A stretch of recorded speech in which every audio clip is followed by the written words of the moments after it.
Premiera Ziemi Obiecanej była nie tylko wielkim artystycznym wydarzeniem i na pewno wielkim przeżyciem dla samych łodzian, ale jak Państwo wiecie, jest to film, który pozyskał nieprawdopodobną ilość nagród na festiwalach rozmaitych i był nominowany do Oscara w bardzo dziwnych okolicznościach, które zresztą są trochę zrozumiałe. Tegoż Oscara nie otrzymał, ale nominowany był.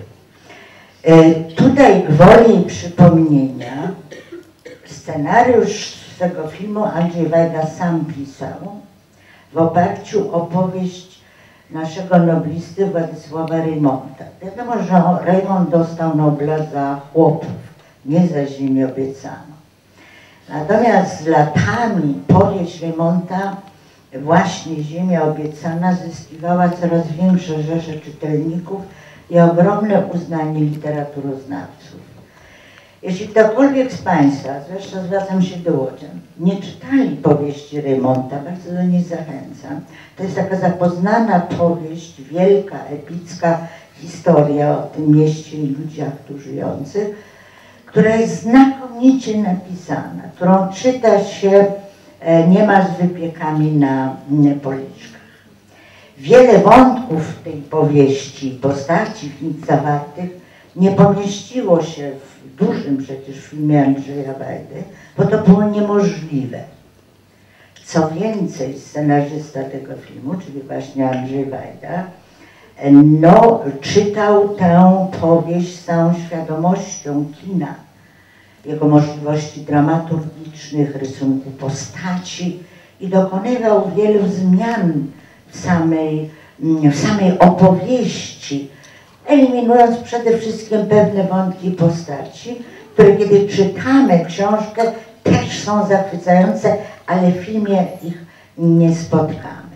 Pisał Reymont powieść w latach, proszę te daty sobie tak pokojarzyć, 1897-98 i w tych latach, co jest bardzo ciekawą, taką kulturową jakby informacją, ta powieść w odcinkach pokazywała się w polskim czasopismie Kurier codzienny.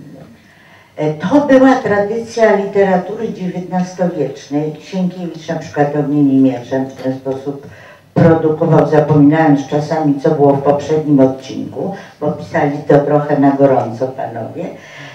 Publiczność czekała na poszczególne części powieści, natomiast dziś publiczność tak czeka na kolejne odcinki seriali. Można powiedzieć, telewizyjnych oczywiście, można powiedzieć, że ta powieść XIX-wieczna, jej drukowanie w tej formie codziennego, kolejnego odcinka w trasie było czymś takim, co można by nazwać prekursorstwem późniejszej, dużo późniejszej formy serialowej, tak znamiennej i tak charakterystycznej dla telewizji. Andrzej Wajda, który, jak Państwo wiecie, jeden z największych artystów naszego kina, jeśli nie największy, Bolesław Lewicki za Wyspiańskim użył określenia naczelny u nas artysta, w większości swych filmów adaptuje literaturę narodową, ale też i literaturę obcą. No, na przykład na ekranach znalazł się film Biesy według Dostojewskiego i wiele innych, nie o tym dziś mowa. Zasiadając do pisania scenariusza tego filmu, Andrzej Wajda miał świadomość dwóch rzeczy. Że ma do czynienia z znakomitym materiałem literackim, niezwykle nośnym w swojej fabule, w tempie, jakim ona jest opowiadana, w rysunku bohaterów głównych i bohaterów drugoplanowych. Był świadom także tego, w końcu wychowany w łódzkiej szkoły filmowej, parę lat tu spędził, że jako artysta kina razem ze swoimi operatorami i z scenografami odnajdzie w Łodzi niezwykły, zachowany materiał, powiedzielibyśmy, scenograficzny. Właśnie w Hollywood w czasie premiery pokazów Ziemi Obiecanej pytano, gdzie w Polsce można było zbudować, w jakim atelier takie wspaniałe dekoracje. A to były wnętrza łódzkich fabryk. Aha, bo to ważna informacja, kręcił ten film, miał swoją premierę w 1975 roku.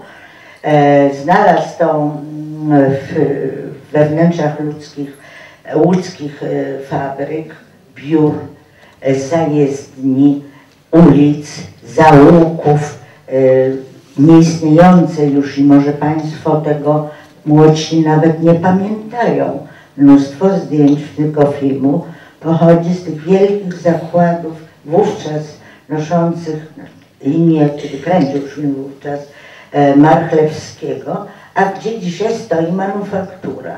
W tych olbrzymich terenach fabrycznych, wówczas fabryki pracującej były kręcone wnętrza.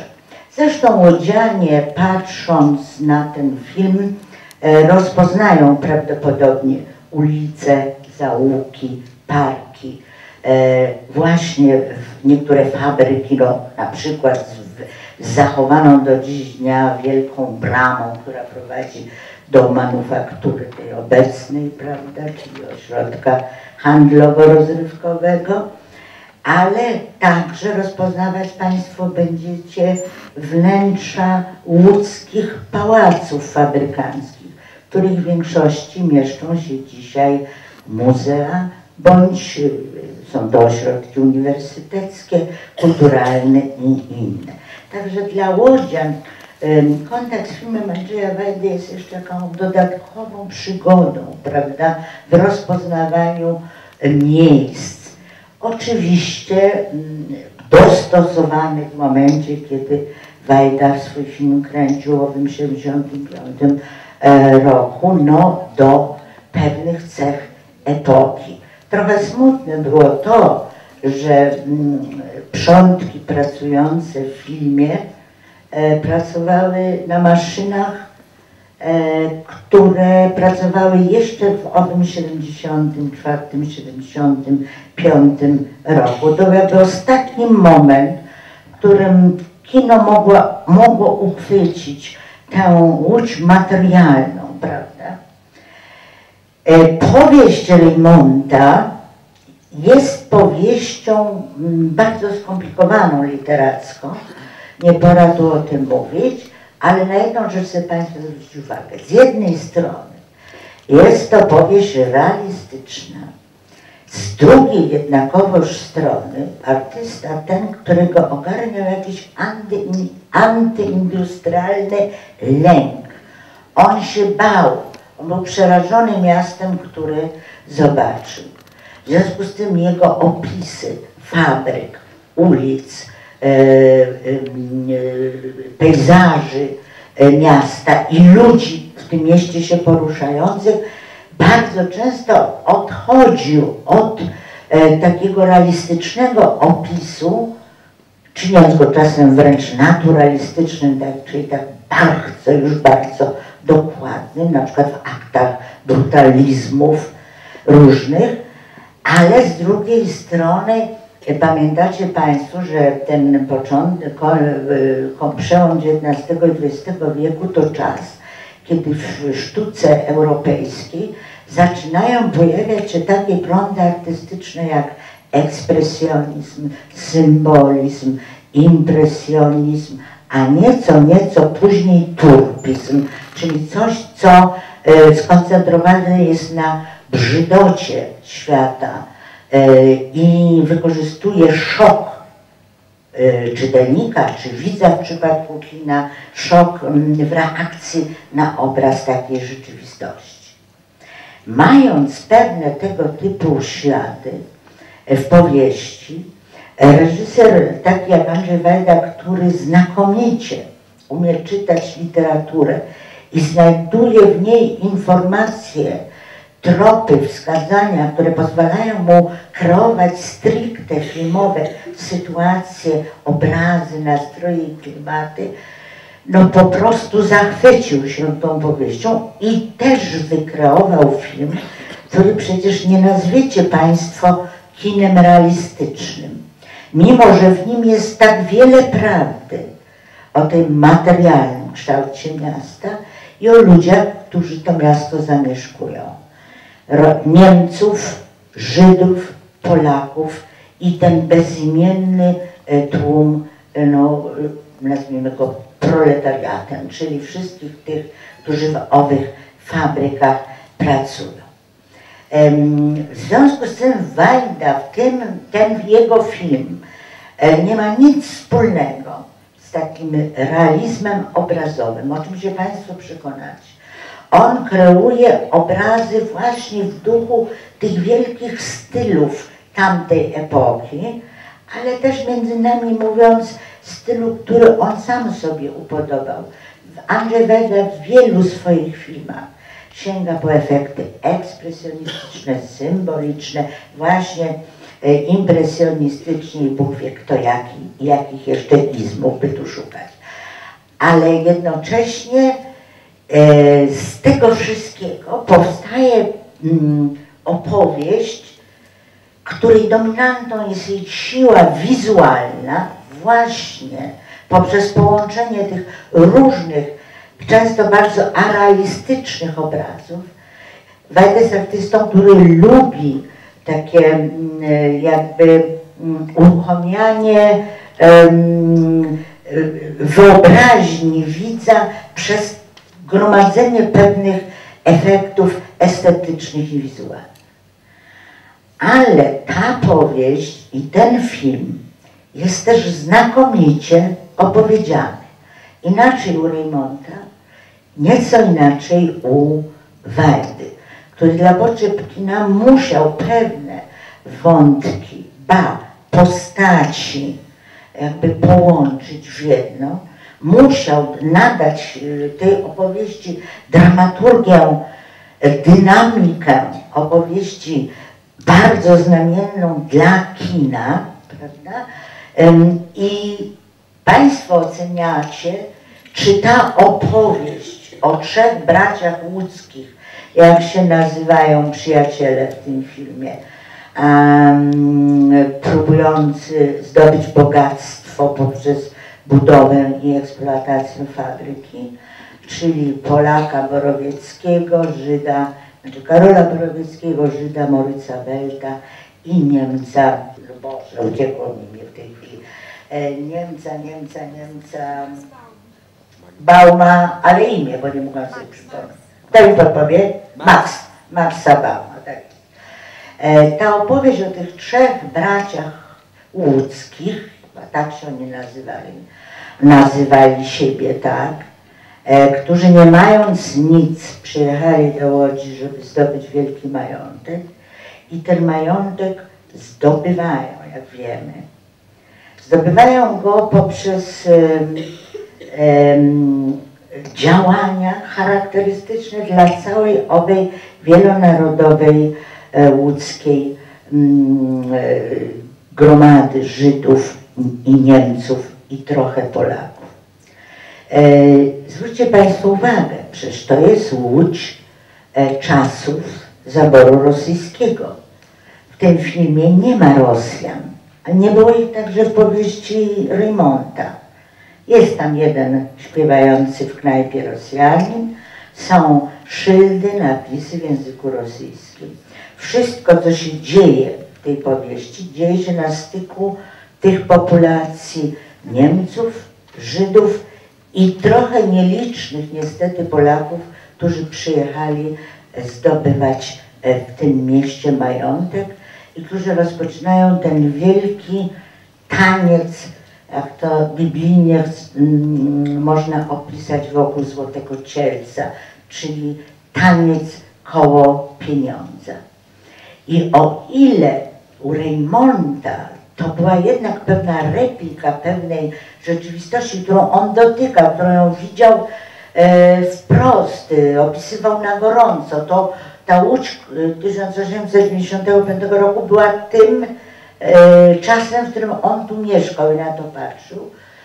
To w realizacji Andrzeja Wajdy ta opowieść o tym szaleństwie pieniądza, tym tańcu wokół pieniądza nabiera, wydaje się, bardziej uniwersalnych cech. To jest Łódź z jej niezwykłym zbiorowiskiem ludzkim, tak zróżnicowanym, tak wielonarodowym, ale jednocześnie z tej opowieści, ta opowieść dotyka w ogóle ludzkiego szaleństwa, którym jest dążenie do bogactwa za wielką cenę. Czy patrzymy na film Ziemię obiecaną, czy na film Wall Street na przykład z Douglasem, to widzimy, że te światy, jak tymi światami powoduje ta sama żądza. Żądza pieniądza i żądza władzy. I film Wall Street pokazuje Państwu taką degrengoladę moralną, prawda, tych uczestniczących w tym szaleństwie, prawda, tego już wielce rozwiniętego kapitalizmu w tymże filmie, a tu oglądamy te same sytuacje u progów tego w Polsce w końcu XIX wieku tak zwanego dzikiego kapitalizmu, jeszcze zupełnie niekontrolowanego. I jednocześnie cała opowieść o tych trzech przyjaciołach i towarzyszącym im innym postaciom tego filmu jest opowieścią o tejże degrengoladzie moralnej, jakiej można ulec, jeśli w tym szaleństwie zapomni się o pewnych wartościach. Ta opowieść jest niesamowicie dynamiczna. Tam wszystko, możemy mówić o tej dynamice samej fabuły, o gwałtownych zwrotach akcji, o dynamice organizacji przestrzeni w tym filmie.